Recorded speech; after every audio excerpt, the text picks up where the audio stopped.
ഇനി ഇതാ ഒരു പരീക്ഷണം പോലെ ഞാൻ നമ്മൾ കല്യാണ വീട്ടിൽ നിന്നെല്ലാം കിട്ടുന്ന കിച്ചടിയോ പച്ചടിയോ മുദ്രപ്പച്ചടി എന്നെല്ലാം പറയൂലേ, അതുപോലെ ഒരു ചെറിയ കഷ്ണം കരിച്ചക്ക ഉണ്ട്. ഞാൻ ഉപ്പിലിട്ടതിൻ്റെ ബാക്കിയാണ്, അതുകൊണ്ട് ഞാൻ വെച്ച് നോക്കട്ടെ. ഒരു പരീക്ഷണം പോലെ കുക്കറിലേക്ക് ഈ ഒരു വലിപ്പത്തിൽ മുറിച്ചിട്ട് കൊടുക്കുമല്ലോ. ഇതിൻ്റെ ഇതങ്ങ് ചെത്തിക്കളണേ, കൂനി എന്ന് പറയൂലേ, കണ്ടാ കാമ്പ് ഇതങ്ങ് പോക്കണം. എന്നിട്ട് പെട്ടെന്ന് കഴിയും. ഞാനങ്ങ് ഇട്ട് കൊടുക്കാം.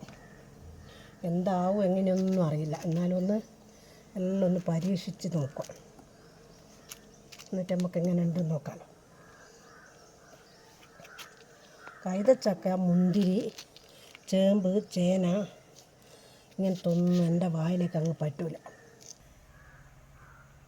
കുറച്ച് ഉപ്പ്,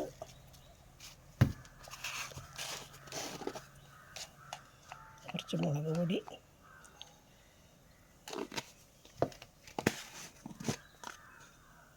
കുറച്ച് മഞ്ഞൾപ്പൊടി, ആവശ്യത്തിനുള്ള വെള്ളം, അത് വേവാനുള്ള വെള്ളം അത്രയും വേണ്ട. ഇനി ഒരു പ്രധാനപ്പെട്ട ഒരു സംഭവം കൂടിയാണ് ഞാൻ കാണിച്ചു തരാം.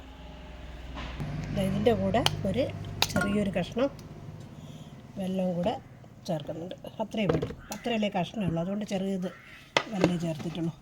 ഇനി നമുക്കിതൊന്ന് നല്ലോണം വേവിച്ചെടുക്കാം.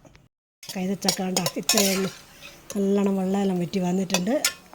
ഇനി നമുക്കിത് തണിഞ്ഞതിന് ശേഷം ഇതിൻ്റെ അകത്തേക്ക് നമുക്ക് തേങ്ങയും ജീരകവും തൈരും കൂട്ടി ഒഴിക്കാം.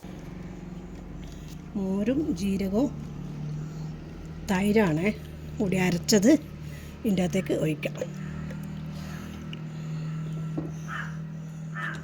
എന്നിട്ട്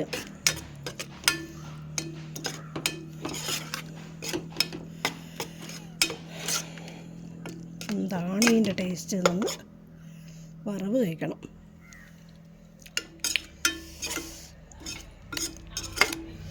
അടിപൊളി കിച്ചടി. ഇനി നമുക്ക് ഇതിൻ്റെ അകത്തേക്കൊരു വറവ് കഴിക്കാം.